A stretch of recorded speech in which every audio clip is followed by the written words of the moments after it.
Good morning. Myself ST Sonali Raman Biradar. मैं महाराष्ट्र से हूँ। सबसे पहले थैंक यू बोलूँगी MWW सिस्टम को, जिन्होंने मुझे अपनी सक्सेस जर्नी शेयर करने की अपॉर्चुनिटी दी।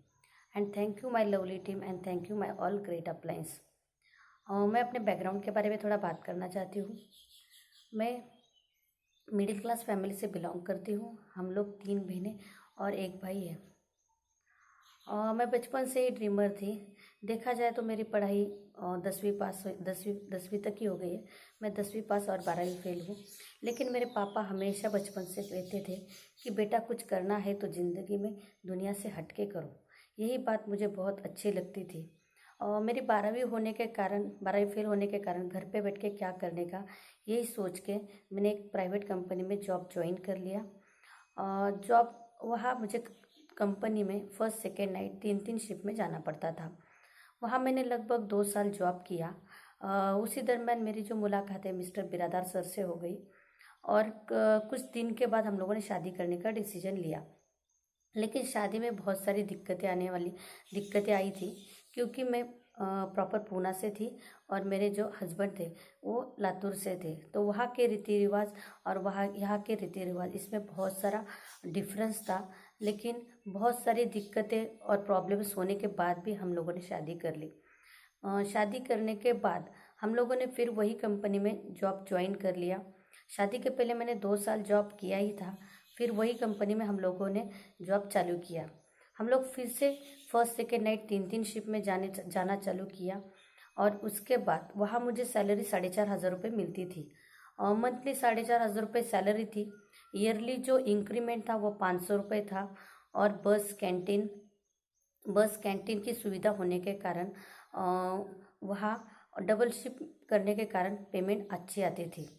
लेकिन हम लोग एक दूसरे को टाइम स्पेंड नहीं कर पा रहे थे। फर्स्ट में जाना, सेकंड में आना, टाइम पे पंच करना, टाइम पे लंच करना, यही रूटीन चालू था। कंटिन्यू 2 साल बीत गए और शादी के पहले 2 साल और शादी के बाद के 2 साल, टोटल 4 साल बीते। लेकिन हमारा जो इनकम था, पीछे मुड़ के देखा तो टोटल 0 था। क्योंकि जैसे जैसे हमारी ज़रूरतें बढ़ रही थी, वैसे जैसे जैसे पैसे घर में आ रहे थे, वैसे वैसे हमारी ज़रूरतें बढ़ रही थी। तो मैंने सोचा कि ऐसे जगह काम करके क्या फ़ायदा, कि जहाँ हमारी इंक्रीमेंट साल में एक बार हो रही है, हम एक दूसरे को टाइम भी नहीं दे पा रहे हैं और हमारे पास जो सेविंग है वो भी कुछ नहीं हो पा रही है। तो मुझे यहाँ जॉब करना ज़रूरी नहीं है, क्योंकि और भी 4 साल करूँगी तो यही मेरा हाल होगा। तो मैंने वहाँ का जॉब रिज़ाइन करके दूसरा जगह, अच्छा जगह जॉब ढूंढना शुरू किया। तो मेरा ANM नर्सिंग होने के कारण मैंने एक हॉस्पिटल में जॉब वहाँ मुझे मिल गया। तो वहाँ टीम वर्क था और टीम वर्क होने के कारण वहाँ मुझे पैसे अच्छे मिलने वाले थे। तो मुझे बहुत अच्छा लगा और मैंने वहाँ जॉब चालू किया। हम लोग टीम से काम करते थे तो मुझे 20,000 तक सैलरी आने लगी वहाँ। और जब मैं अकेली काम करती थी तो वही सैलरी मेरी 10-12 हज़ार पे आती थी। तो मैं जितना हो सके उतना टीम पे काम करना पसंद करती थी। लेकिन वहाँ भी 1 साल कंटिन्यू काम किया। लेकिन वहाँ भी मुझे टाइम कम मिलता था और सैलरी अच्छी मिलती थी। तो मैंने फिर वही दिक्कत हो गई। यहाँ पेमेंट अच्छा था लेकिन टाइम नहीं था। मेरे हस्बैंड का भी जो कंपनी का जॉब था, सुबह 6 बजे का जाने का टाइमिंग फिक्स था, लेकिन आने का टाइमिंग फिक्स नहीं था। तो फिर हम लोग एक दूसरे को टाइम नहीं दे पा रहे थे। वैसे भी शादी को पहले से 2 साल गुजर गए थे और ये 3 साल, तो ये 1 साल, तो इसमें 3 साल पूरा बीत गए और हम एक दूसरे को टाइम नहीं दे पा रहे थे। टाइम पे टाइम बीत रहा था और हमारे पास सेविंग कुछ भी नहीं हो रही थी। तो फिर यही काम करते करते मैंने सोचा कि कुछ और अच्छा देखूं, कि जिससे मुझे टाइम भी मिल जाए और इनकम भी अच्छा आने लगे। वही हॉस्पिटल में काम करते करते मेरी जो मुलाकात है मेरे जो great upline doctor Gajanan Patil sir से हो गई। तो उनके यहाँ मैं हॉस्पिटल में हमारे हॉस्पिटल के काम से उनके यहाँ हॉस्पिटल में जाती थी। तो वह हम लोग टीम से काम करते थे। तो वही काम करते करते देखा तो सर के साथ जान पहचान हो गई। फिर सर के साथ जान पहचान होने के बाद उसी दरम्यान मेरे पापा को अटैक आ गया था। मेरे पापा को अटैक आने के बाद पूना के बहुत बड़े हॉस्पिटल में उनको एडमिट किया था। एडमिट करने के बाद बहुत वहाँ हॉस्पिटल में डॉक्टर लोगों ने बताया था कि उनको 9 लाख रुपए हॉस्पिटल के लिए खर्चा आएगा। और हम लोग मिडिल क्लास फैमिली से थे, तो 9 लाख रुपए हम लोगों के लिए बहुत मुश्किल रकम थी इतना लाने के लिए। तो हम लोगों ने कहा कि सर हम लोग इतना नहीं दे सकते, तो कुछ कम हो सकता है क्या? तो उन लोगों ने बोला कि एक ऑपरेशन करेंगे, एक बाद में करेंगे। और 1 महीना हॉस्पिटल में रहने के बाद मेरे पापा की जो कंडीशन है, तो कंडीशन बोले कि ठीक हो जाएगी। लेकिन मैं 5 लाख रुपए बिल होने के बाद जब उन लोगों ने हमारे पापा को हमारे साथ में दिया, तो उनकी जो कंडीशन थी, जो स्प्रिंग की डॉल रहती है उसके जैसी थी, कि उनकी सिर्फ आँख हिलती थी, ना बोल पा रहे थे, ना चल पा रहे थे, ना सुन पा रहे थे, ऐसी कंडीशन थी। उसी कंडीशन में हम लोग उनको घर पे लेके आ गए। और घर पे लाने के बाद मेरी मम्मी उनको सब कुछ बेड पे ही करती थी, उनको कुछ समझ में ही नहीं आ रहा था। और फिर मैं डॉक्टर पाटिल सर से वैसे कभी कभी मिलने जाती थी, तो मैं डॉक्टर पाटिल सर से मिलने गई और उनको बोली कि सर मेरे पापा को अटैक आया है और बहुत सारी प्रॉब्लम्स के वो बस बात भी नहीं कर पा रहे हैं और ना कुछ सुन पा रहे हैं। तो आपके कुछ जान पहचान के अच्छे डॉक्टर होंगे तो मुझे सजेस्ट कीजिए। हम लोग उनकी ट्रीटमेंट करना चाहते हैं और घर पे ही करना चाहते हैं। तो उनके जो दोस्त हैं डॉक्टर पाटिल सर के, एक नगर के बहुत बड़े हॉस्पिटल के डॉक्टर थे, उन्होंने उनका एड्रेस दिया और हम लोगों ने उनको वहाँ दिखा चालू किया। तो वहाँ दिखाना चालू करने के बाद मेरे पापा को वहाँ ट्रीटमेंट चालू की। लगभग 3 महीना ट्रीटमेंट चालू करने के बाद उनमें बहुत अच्छा इम्प्रूवमेंट होने लगा। हाथ हिलने लगे, थोड़ा थोड़ा बात करने लगे और लोगों को पहचानने लगे। और 3 महीना ट्रीटमेंट करने के बाद मेरे पापा बहुत अच्छे हो गए। तो मुझे बहुत अच्छा लगा कि वो जो नेचुरल प्रोडक्ट्स दे रहे थे, वो कौन से प्रोडक्ट्स थे मैंने चेक नहीं किए थे, लेकिन उसमें बहुत सारे प्रोडक्ट्स जो थे वो वेस्टीज के ही थे, जिसमें कोलेस्ट्रॉम था, उसमें स्पिरुलिना थी, एलर्जी 9 था, ऐसा बहुत सारे प्रोडक्ट्स थे। सिर्फ डब्बा पे नाम ही पड़ती थी, लेकिन वेस्टीज क्या है वो मुझे पता नहीं था। 6 महीना के बाद मेरे पापा बहुत अच्छे हो गए। अच्छे होने के बाद मुझे बहुत अच्छा लगा कि मेरे पापा को जब हम लोगों ने पूना के इतना बड़ा हॉस्पिटल में 5 लाख रुपए खर्चा करने के बाद भी मेरे पापा की जो कंडीशन थी, बात करने के काम के भी नहीं थे, लेकिन यहाँ कम खर्चा करने के बाद मेरे पापा अच्छे हो गए। तो और 3 महीना ट्रीटमेंट की और मेरे पापा चलने भी लगे और वो भी बहुत अच्छे से चलने लगे। फिर डॉक्टर गजानन पाटिल सर के पास दोबारा चली गई और उनको एक बात बोली, सर मैं आपको अगर पेशेंट भेजूंगी तो आप मुझे कमीशन देंगे क्या? क्योंकि मैं जब टीम वर्क में काम करती थी तो मेरे दिमाग में एक ही बात कमीशन की चलती थी, क्योंकि वहाँ टीम वर्क से भी काम करती थी तो हम लोगों को कमीशन पे ही काम करते थे, इसलिए मेरे दिमाग में सिर्फ कमीशन ही चलता था। कहीं भी मैं जाती थी तो कमीशन की बात करती थी। तो मैंने सर को वही बात बोली, मेरे पापा अच्छे हो गए। दुनिया में बहुत सारे ऐसे लोग हैं और हम लोग जो हॉस्पिटल का काम करते थे तो हम लोग कैंपिंग करते थे, तो कैंपिंग में बहुत सारे पेशेंट ऐसा मुझे मिलते थे। तो उनको मैं बोली, अगर आपको मैं पेशेंट सजेस्ट करूँगी तो आप मुझे कमीशन देंगे क्या?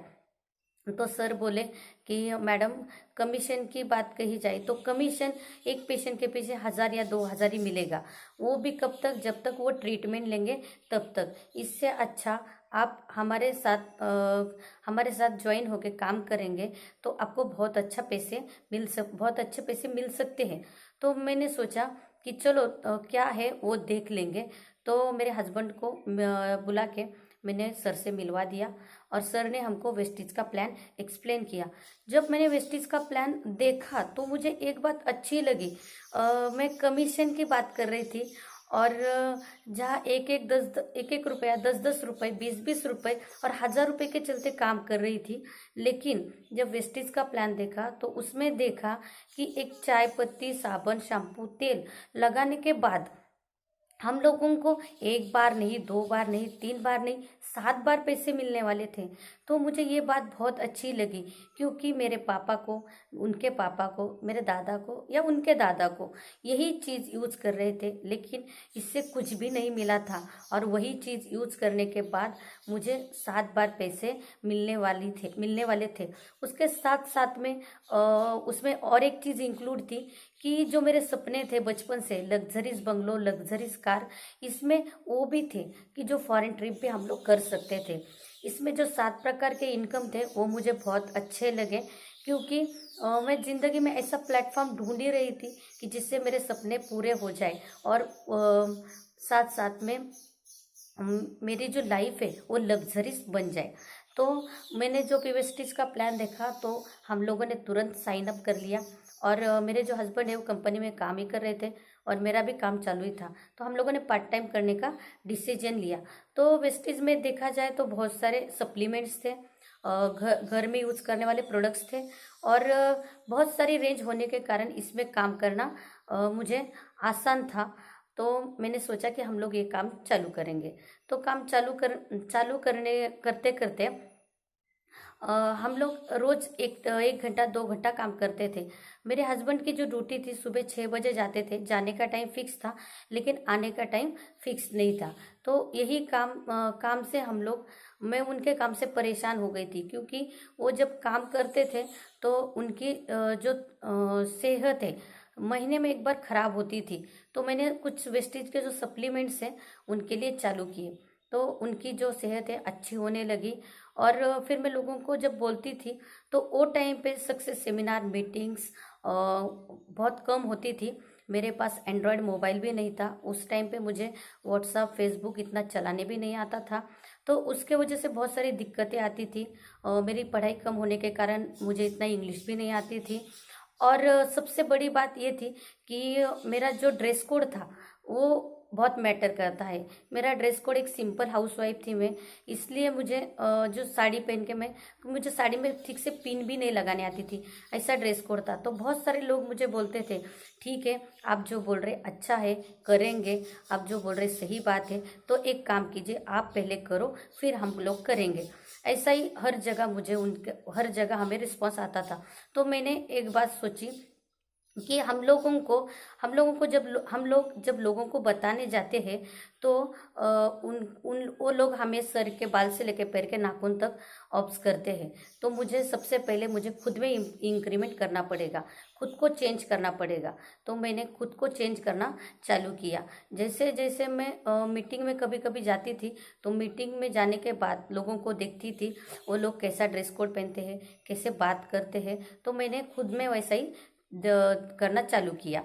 फिर उसके बाद जब गोवा में एक फंक्शन आने वाला था, तो वहाँ फंक्शन में 8,000 रुपये फ़ी थी। और 8,000 रुपये फ़ी पेड करने के लिए मेरे पास इतने पैसे नहीं थे। लेकिन वो जो मीटिंग है वो तो अटेंड करनी ही थी, हम दोनों को ही करने की थी।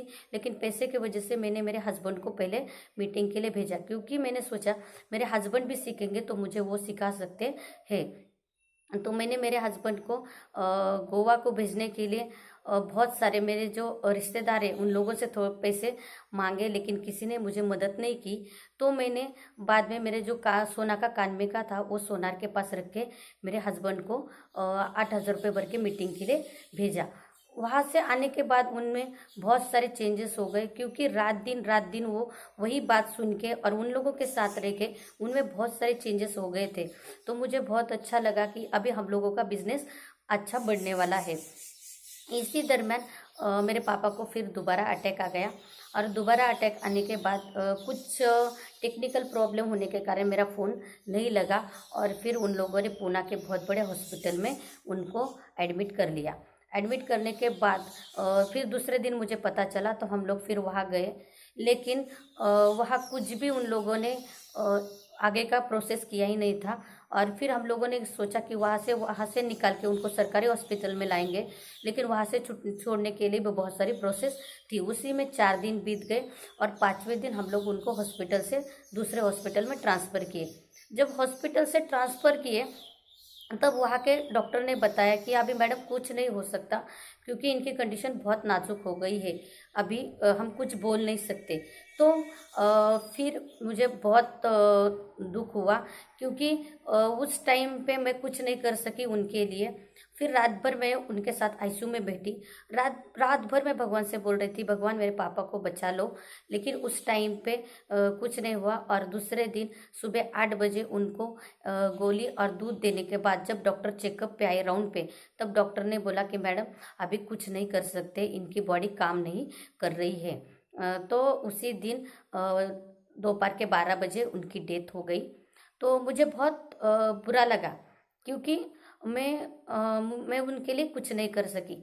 लेकिन 1 घंटा थोड़ा सा मैं रिलैक्स हो गई, और मैंने सोचा कि अभी मुझे रोक के फ़ायदा नहीं, जब तक वो जिंदा थे तब उनके लिए मैं जो जितना कर सकी उतना किया, क्योंकि अभी रोऊंगी तो फ़ायदा नहीं, क्योंकि मरा हुआ आदमी कहाँ जाता है वो पता नहीं है। लेकिन मैं अपने पापा का नाम बहुत बड़ा रोशन करूँगी। और उस दिन मैंने डिसीजन लिया, और मैंने उसी दिन शाम को 4 बजे मेरे पापा को, मैं अंतिम संस्कार में नहीं गई, कुछ कुछ फैमिली इश्यूज भी थे। और मैंने उसी दिन 4 बजे अपने टीम की मीटिंग पूरा टीम की मीटिंग करने का डिसीजन लिया, और सबको कॉल किया और सबको इनवाइट किया मीटिंग के लिए। सब बोल रहे थे कि मैडम आप आज आराम करो, कल बात करेंगे। तो नहीं, मैंने कहा आज ही मीटिंग करनी है, और आज ही हमको कुछ फाइनल करना है। और उसी दिन हम लोगों ने 4 बजे मिलने के बाद हम लोगों ने मीटिंग किया, और मीटिंग करने के बाद मेरा डायरेक्टरशिप लेवल वहाँ कंप्लीट होने को आ रहा था, और मैंने काम करना चालू किया। मेरे दिमाग में एक ही बात आती थी कि मेरे पापा एक ही बात बोलते थे, बेटा कुछ भी करो दुनिया से हटके करो। और मेरे दिमाग में वही बात आ गई थी कि वेस्टीज मेरे लिए एक वरदान है, यहाँ मुझे दुनिया से कुछ हटके करना है, क्योंकि वेस्टीज किसी को भी नहीं मिलता। जिसके जिसके नसीब में लिखा है उसी को वेस्टीज मिलता है, और मैं बहुत किस्मत वाली हूँ, मैं वेस्टीज मुझे मिला है। और मैंने वेस्टीज में मन से काम करना चालू किया। उसके बाद मेरा डायरेक्टरशिप लेवल कंप्लीट हो गया, और धीरे धीरे करते मेरा सिल्वर डायरेक्टर भी लेवल कंप्लीट हो गया। फिर मैंने डिसीजन लिया कि मेरे हस्बैंड को पहले जॉब से रिज़ाइन करवाना ज़रूरी है, क्योंकि उनको काम का बहुत लोड होने के कारण वो वेस्टीज में टाइम नहीं दे पा रहे थे। लेकिन वेस्टीज से भी मुझे इतना इनकम नहीं आ रहा था, लेवल मेंटेन होने के लिए भी बहुत सारी प्रॉब्लम आ रही थी। लेकिन मेरे हस्बैंड को मैंने एक बात कही कि मेरा जॉब चालू रखूँगी, आप पहले जॉब से रिज़ाइन करो। आपका जॉब रिज़ाइन करने के बाद मेरे जो पैसे आएंगे उससे हमारे घर का खर्चा निकल जाएगा, और वेस्टिज के जो पैसे आएंगे उससे हम लोग टीम के डेवलपमेंट के लिए लगाएंगे। और फिर उन्होंने जॉब रिज़ाइन करके वेस्टिज में काम चालू किया। मैं भी उनको रोज़ मदद करती थी। उनके साथ मैं जो काम करती थी हॉस्पिटल में, तो मुझे बस से लोकल से रिक्शा से जाना पड़ता था। तो मैं आते जाते सब लोगों से वेस्टिज के बारे में बात करती थी। सिस्टम में और मीटिंग में नहीं आने के कारण बहुत सारी कमी मुझ में होती थी, क्योंकि मैं फॉलोअप टाइम पे नहीं लेती थी। उन लोगों को इनविटेशन ठीक से नहीं दे पा रही थी, क्योंकि मीटिंग के कमी होने के कारण। लेकिन मैं धीरे धीरे सीखती गई।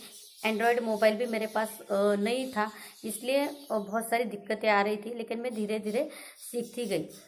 फिर हम लोगों ने एक बार सीएनटी में राजू बलवानी सर के सीएनटी में गए, तो वहाँ सीएनटी में एक लेडीज़ बता रही थी कि मुझे वेस्टीज के प्रोडक्ट खाने से बच्चा हो गया है। वैसे भी मेरी शादी को 5 साल गुजरने को आ रहे थे, और मुझे बच्चा भी नहीं हो रहा था। तो मैंने सोचा कि वेस्टीज के सप्लीमेंट हम लोग खा ही रहे, तो इससे अच्छे से खाएंगे कि जो ट्रीटमेंट है बच्चे की वही खाएंगे, तो मुझे बच्चा भी हो सकता है। तो मैंने सप्लीमेंट खाना चालू किया। सप्लीमेंट लगातार 1 महीना 2 महीना ऐसा खाना चालू किया। उसी दरम्यान मेरी जो टीम है हैदराबाद में चालू हो गई। हैदराबाद में मेरे एक रिलेटिव रहते, उन्होंने हमको बुलाया था दिवाली के टाइम, तो हम लोग उनके पास गए, उनको वेस्टीज का प्लान दिखाया, उनको भी अच्छा लगा। वहाँ का जो हेड ऑफिस है सिकंदराबाद का, और जो नॉर्मल छोटे छोटे ऑफिस है उनको भी हम लोगों ने विजिट किया, और वहाँ का ऑफिस देख के भी उन लोगों ने काम चालू किया। काम चालू करने के बाद हम लोगों को वहाँ राउंड में जाना ही पड़ता था, महीने में 2 बार जाना पड़ता था। तो रिजर्वेशन के लिए मेरे पास इतने पैसे नहीं थे, तो हम लोग लोकल से वेटिंग के डब्बे से ही जाते थे। तो पूना से हम लोग शाम को 4 बजे से यहाँ निकलते थे और संडे को सुबह 6 बजे वहाँ पहुँचते थे। तो यहाँ से ट्रेन में बैठने के बाद हम लोग एक पैर पे जो खड़े होते थे तो दूसरा पैर नीचे रखने के लिए 2 घंटा लगता था। इसी भीड़ में हम लोग जाते थे, सुबह वेटिंग रूम में फ्रेश होके दिन भर मीटिंग करते थे और जितने चाहे उतना पैसा बचाना चाहते थे। कहीं पैदल जाना, कहीं रिक्शा के पैसे बचाना, और खाने के लिए तो हम लोग किसी के घर पे गए तो उनके यहाँ नाश्ता किया, उसी के ऊपर हम लोग हम पूरा दिन निकालते थे। और वैसे ही करते हम लोग महीने में 2 बार राउंड करने लगे। मेरे हस्बैंड और मैं, हम दोनों भी सैटरडे संडे वहाँ राउंड मारते थे। और जब मैं पहली मीटिंग में हैदराबाद में गई तो हम लोग मराठी बात करते हैं, तो हिंदी बात करने को मुझे बहुत सारी दिक्कतें आ गई। जब पहली मीटिंग ली तो मैं हिंदी जब बोलती थी तो मुझे दो वर्ड में हिंदी बोलती थी और फिर 2 वर्ड मराठी बोलती थी। तो मुझे बहुत गिल्टी फील हो गया। मुझे लगा कि अगर मुझे काम करना है तो मुझे पहले प्रैक्टिस करना पड़ेगी। और जब भी मैं हैदराबाद जाने का प्लानिंग करती थी तो मैं आईना के सामने खड़ा होके 2 घंटा प्रैक्टिस करती थी और उसके बाद ही हम लोग हैदराबाद के लिए निकलते थे। ऐसे करते करते 3 महीना कंटिन्यू हम लोगों ने हैदराबाद डेवलप किया। और उसी बीच फिर हम लोगों की हैदराबाद की टीम भी अच्छी बिल्ड होके भी टूट गई। तो मैंने मेरे हस्बैंड से कहा, हम लोगों ने वहाँ बहुत सारा टाइम भी दिया है और बहुत सारे पैसे भी खर्च किए, तो वहाँ की टीम जो टूट गई है वो टीम हमें फिर से डेवलप करना ज़रूरी है। तो फिर हम लोगों ने कुछ भी हो जाए वो टीम डेवलप करना ज़रूरी है। इसलिए हम लोगों ने उनके टीम में से जो 2-4 लोग हमारे कांटेक्ट में डेली रहते थे उनको कॉल करके, उनको सपोर्ट करके उनको आगे लिया और फिर हमारा हैदराबाद का टीम जो है वो अच्छा से सेट हो गया। फिर उसके बाद हैदराबाद अच्छा से सेट हो गया और हम लोगों को बहुत खुशी हो गई।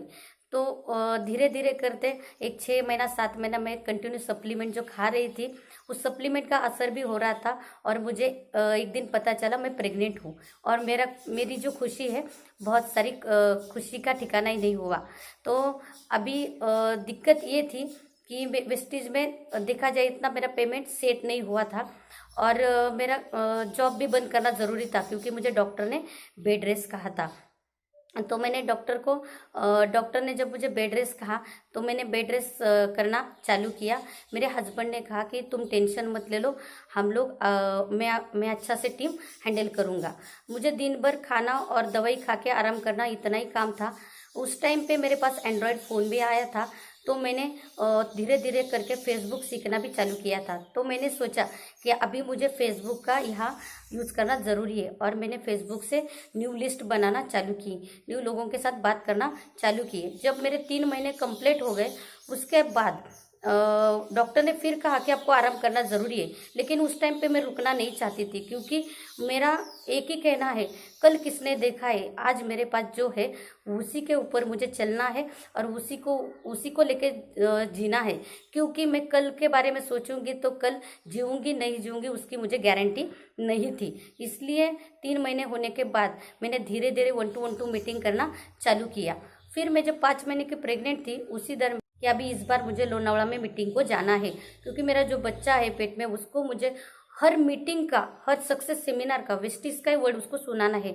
जब इस दुनिया में वो आ जाएगा तो माँ बाद में बोलेगा तो भी चलेगा, लेकिन उसे वेस्टीज बोलना ज़रूरी है। इसलिए मुझे वेस्टीज सिखाना ही है। तो मैं बूट कैंप में गई, लोनावला के बूट कैंप में जाने के बाद वहाँ मैंने देखा कि हम लोग 3 दिन 2 नाइट्स रहे थे।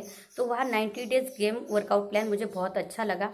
वहाँ से आने के बाद मेरे हस्बैंड को तुरंत मैंने कहा कि मुझे अभी टीम से मिलना ज़रूरी है क्योंकि 90 डेज गेम वर्कआउट प्लान से काम करेंगे तो 15,000 रुपीज़ मंथ आ सकता है। तो हमको उनको ये जो प्लान है उनको शेयर करना ज़रूरी है। तो उस हालत में मुझे लंबी टूर की ट्रैवलिंग करने के लिए डॉक्टर ने मना किया था, लेकिन मैंने डॉक्टर को बिना बताए हम लोग मैं लातूर, नांदेड़, जळगांव ऐसे जगह पे जाके अकेली आ गई। फिर जाने का था हैदराबाद दोनों जाएंगे तो रिजर्वेशन को बहुत खर्चा आएगा। तो फिर क्या करने का, तो फिर मेरे हस्बैंड को बोली मैं अकेले जाऊंगी। कम से कम 12 घंटे का रास्ता था। मैंने ये भी नहीं सोचा कि अगर मुझे 12 घंटा में मैं जा रही हूँ और मुझे कुछ हो जाएगा, तो ये मैंने थोड़ा भी नहीं सोचा था, क्योंकि मेरे दिमाग में एक ही बात चल रही थी। मैं वहाँ मेरे टीम के लोगों का अच्छा करने के लिए जा रही हूँ और भगवान मेरे साथ कभी गलत नहीं होने देगा, ये विश्वास मेरे मन में था। और मैं ट्रेन में वही विश्वास के साथ बैठ गई थी। मेरे हस्बैंड भी मुझे ट्रेन से बैठा के घर पे चले गए और मैं सुबह वहाँ पहुँची तो मेरी टीम भी मुझे पिकअप करने आई थी। दिन भर मीटिंग किया, 90 डेज गेम वर्कआउट प्लान सबको बताया, बहुत अच्छा लगा। और शाम को उन लोगों ने फिर मुझे ट्रेन में बैठा दिया। फिर आते आते मैं लातूर और पूना करते करते वापस आ गई। मुझे बहुत सारे लोग बोलते थे कि मैडम आप प्रेग्नेंट है, अकेले घूमते हैं, आपको डर नहीं लगता? तो मैं उनको एक ही बात बोलती थी कि झांसी की रानी अपने बच्चों को पिट्ठी पे लेके अंग्रेजों के साथ लड़ी थी। ना ही मुझे यहाँ अंग्रेजों के साथ लड़ाई करनी है और ना ही किसी के साथ झगड़ा करना है। यहाँ मुझे अपने जो फाइनेंशियल कंडीशन है उसके लिए काम करना है और लोगों को पैसे कमा के देना है, इसी के साथ मुझे काम करना है। तो मैं मीटिंग में जब जाती थी तो वही क्वेश्चन लोग मुझे करते थे, तो मैं उन लोगों को वही बात बोलती थी। और उसके बाद जब वुमेन एम्पावरमेंट कार्यक्रम हो गया मुंबई में, तो षणमुखानंद हॉल में फिर हम लोग चले गए थे। वहाँ भी मैंने लेडीज़ों को देखा, बहुत सारी लेडीज़, 3,000 प्लस लेडीज़ वहाँ आई थी और ये 3,000 प्लस लोगों का वहाँ रिकॉग्निशन हो रहा था।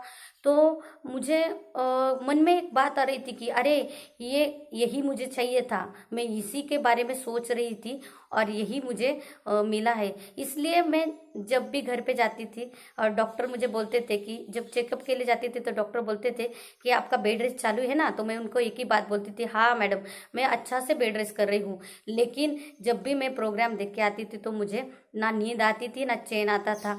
सिर्फ दिल में एक ही बात आती थी कि वेस्टेज करना है और वेस्टेज करना है और वेस्टेज करना है। वेस्टेज करते करते मैं रात दिन वेस्टेज के नाम के साथ सोती थी और वेस्टेज के नाम के साथ ही जगती थी। फिर उसके बाद मेरी जो प्रेगनेंसी पीरियड है, डिलीवरी पीरियड 9 महीने का पास में आ रहा था और मैं कंटिन्यू 9 महीना तक मीटिंग पे जा रही थी। बाद में जब मेरा जो बीपी बढ़ गया, वज़न ज़्यादा होने के कारण, तो मुझे एडमिट किया और फिर 12 जनवरी को मेरा बच्चा हो गया। बहुत सुंदर बच्चा हो गया। वो जब पैदा हो गया तो 3 घंटा होने के बाद ही तुरंत मैंने उसको कोलेस्ट्रॉम देना चालू किया, क्योंकि मेरी मम्मी मुझे मना कर रही थी, बोल रही थी तुम लोग खाते ठीक है, बच्चों को ऐसी चीज़ मत खिलाओ। लेकिन उस दिन उसको खिलाई तो रात भर वो आराम से सो गया और रोया भी नहीं। तो मैं दूसरे दिन मेरे मम्मी ने खुद कहा उसको वो खिलाना ज़रूरी है। जब उसको कोलेस्ट्रॉम चालू किया तो उसको कोलेस्ट्रॉम खाने के बाद वो शांत रहता था, रोता भी नहीं था। 8 दिन हम लोग हॉस्पिटल में रहे। हॉस्पिटल्स में डिस्चार्ज होने के बाद में जब घर पे आई तो मम्मी ने कहा भी 2 महीना आराम करो और उसके बाद जो करना है वो करो। तो मैंने कहा ठीक है कोई बात नहीं। और फिर मेरा जो डेली रूटीन चालू हो गया। बच्चों को नहलाना धुलाना होने के बाद मैं फ़ोन पे नए लोगों की लिस्ट बनाना चालू की, नए लोगों के साथ फ़ोन पे बात करना चालू की।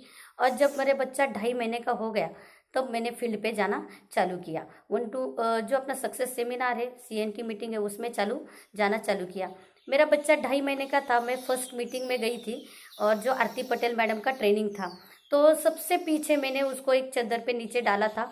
वो बहुत अच्छा से खेल रहा था, रोया भी नहीं और 2 घंटा उसने अच्छा से खेला, सोया, आराम किया और मैंने वो मीटिंग पूरा देखा।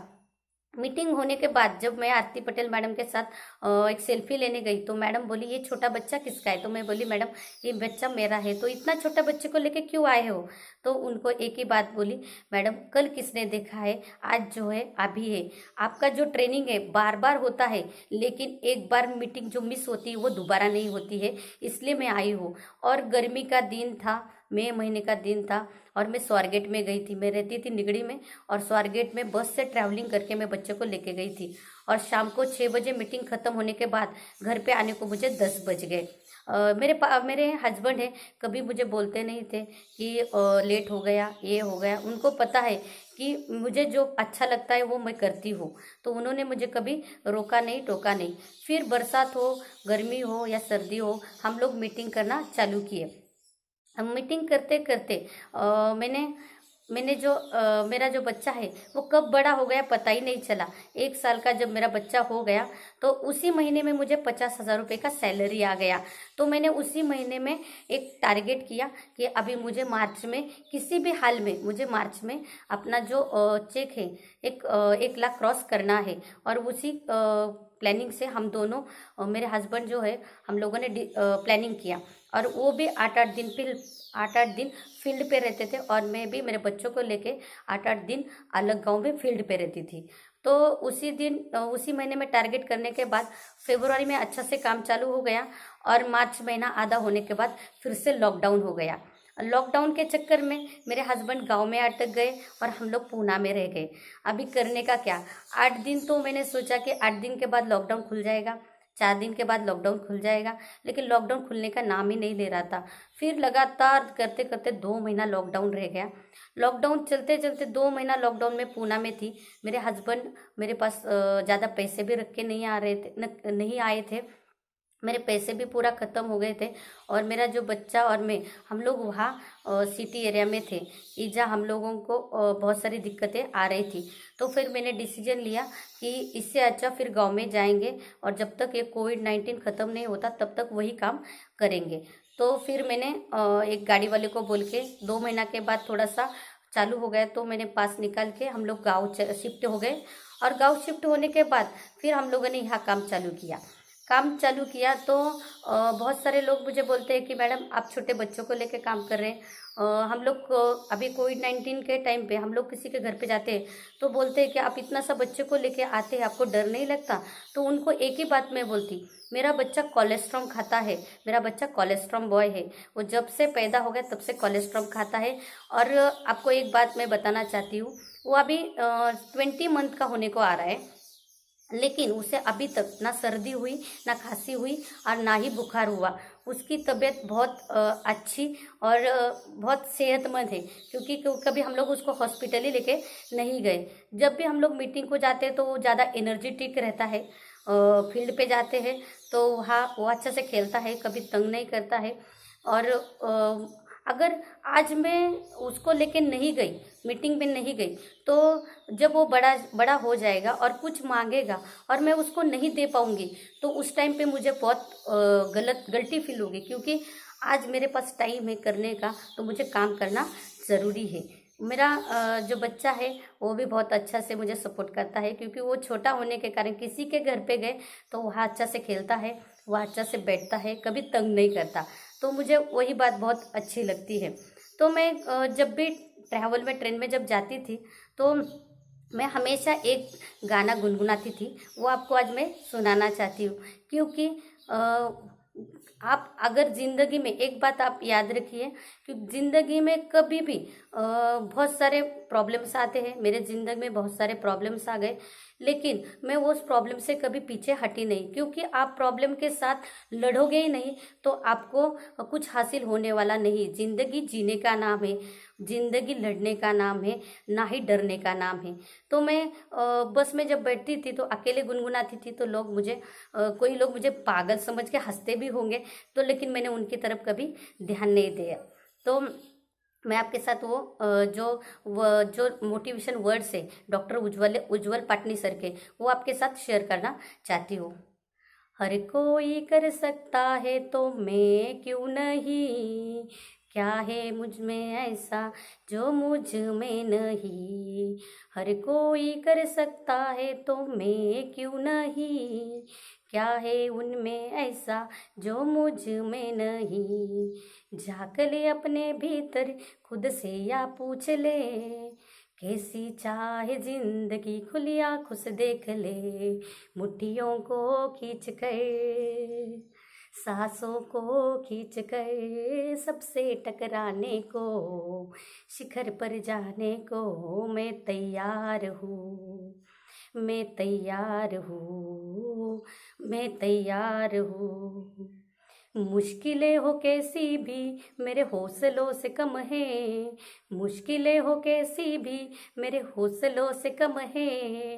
अंधेरों को चीर देंगे इतना दम है, आओ हाथ बढ़ाए, कुछ करके दिखाना है, सारे बहानों को आज से आग लगाना है, मुट्ठियों को खींच कर, सांसों को खींच कर, सबसे टकराने को, शिखर पर जाने को मैं तैयार हूँ, मैं तैयार हूँ, मैं तैयार हूँ।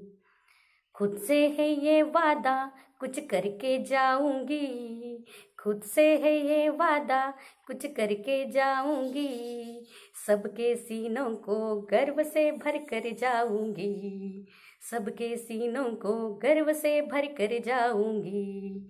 चढ़ते सूरज को सलाम करती दुनिया सारी, मेरा ये जीवन हाँ मेरी जिम्मेदारी, मुट्ठियों को खींच कर, सांसों को खींच कर, सबसे टकराने को, शिखर पर जाने को मैं तैयार हूँ, मैं तैयार हूँ, मैं तैयार हूँ, मैं तैयार हूँ, मैं तैयार हूँ।